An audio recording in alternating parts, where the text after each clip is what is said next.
अधूरी शाम। छोटे से गांव के एक किनारे पर बसी चंपा की शादी हुए 4 साल हो चुके थे। उसके पति रामू मेहनती और ईमानदार इंसान था। दिन भर खेतों में काम करने के बाद वह थक कर घर लौटता और उम्मीद करता कि उसकी थकान चंपा के प्यार भरे शब्दों से हल्की हो जाएगी। लेकिन चंपा हर रात अपने पति के पास सोने से कतराती थी। रामू ने कई बार चंपा से इसका कारण जानना चाहा, मगर हर बार चंपा बस चुप रह जाती। उसकी चुप्पी रामू को बेचैन कर देती। गांव में ये चर्चा आम हो गई थी कि चंपा और रामू के बीच कुछ ठीक नहीं है। लोग तरह तरह की बातें करने लगे। चंपा का राज। रामू के बहुत आग्रह करने पर एक दिन चंपा ने अपनी चुप्पी तोड़ी। उसकी आंखों में आंसू थे। उसने कहा, रामू, मैं जानती हूँ तुम मुझसे बहुत प्यार करते हो और मैं भी तुम्हें बहुत चाहती हूँ। लेकिन मेरी यह चुप्पी मेरे डर की वजह से है। बचपन में मेरे पिता का निधन हो गया था और माँ ने दूसरी शादी कर ली। मेरा सौतेला पिता रातों को मेरे पास आता और मुझे डराता। मैंने उस वक्त कभी किसी को कुछ नहीं बताया। अब जब तुम पास आते हो, मुझे वही डर और दर्द याद आ जाता है। रामू ये सुनकर हैरान रह गया। उसने चंपा के सिर पर हाथ रखा और कहा, तुम्हारा डर मेरा सम्मान है। मैं तुम्हें वक्त दूंगा, जब तक तुम खुद को सहज महसूस न करो। मैं तुम्हारे साथ हूँ। नया सवेरा। धीरे धीरे चंपा के घाव भरने लगे। रामू का धैर्य और प्यार उसे यह यकीन दिलाने में सफल रहा कि हर इंसान एक जैसा नहीं होता। समय के साथ चंपा ने अपना डर दूर किया और पहली बार उसने रामू के पास बैठकर कहा, आज से मैं तुम्हारे साथ हूँ, बिना किसी डर के। उस रात चंपा ने न केवल रामू के साथ रात बिताई बल्कि अतीत के अंधेरे से बाहर निकलकर एक नई जिंदगी की शुरुआत की। सीख। हर स्त्री की अपनी एक कहानी होती है। उनके व्यवहार के पीछे छुपे दर्द को समझना और उन्हें वक्त देना ही सच्चे रिश्ते की नींव है। Story number 2। ये कहानी एक ऐसे छोटे गांव की है जहां एक स्त्री, नंदिनी, अपने पति देवेश के साथ रात को सोने से बचती थी।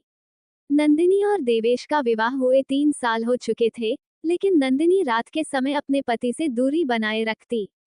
इसका कारण नंदिनी का वह गहरा मानसिक संघर्ष था, जो उसने बचपन में झेले थे। नंदिनी का जीवन एक छोटे से गांव में बड़ा हुआ था, जहां परंपराओं और मान्यताओं का बहुत दबाव था। एक घटना ने उसकी सोच और उसके जीवन को पूरी तरह बदल दिया था।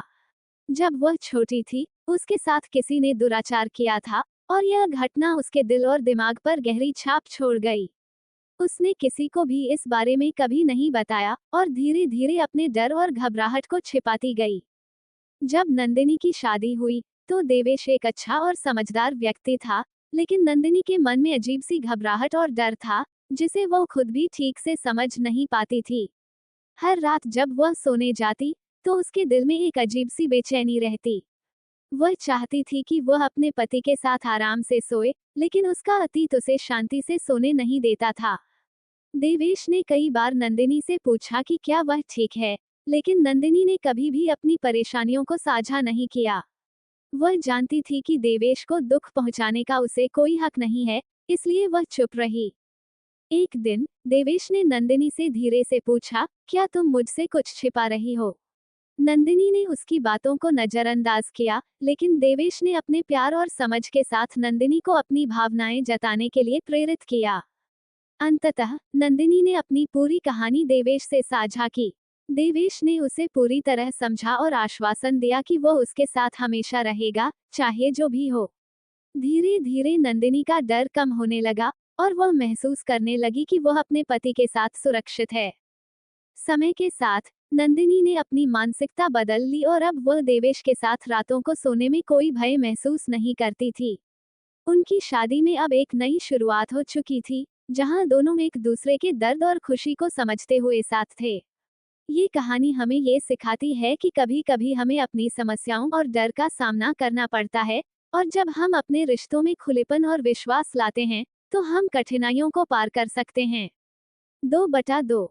दोस्तों, ऐसी इंटरेस्टिंग कहानी सुनने के लिए हमारे YouTube channel R N the rock entertainment को लाइक एंड सब्सक्राइब जरूर करें। धन्यवाद।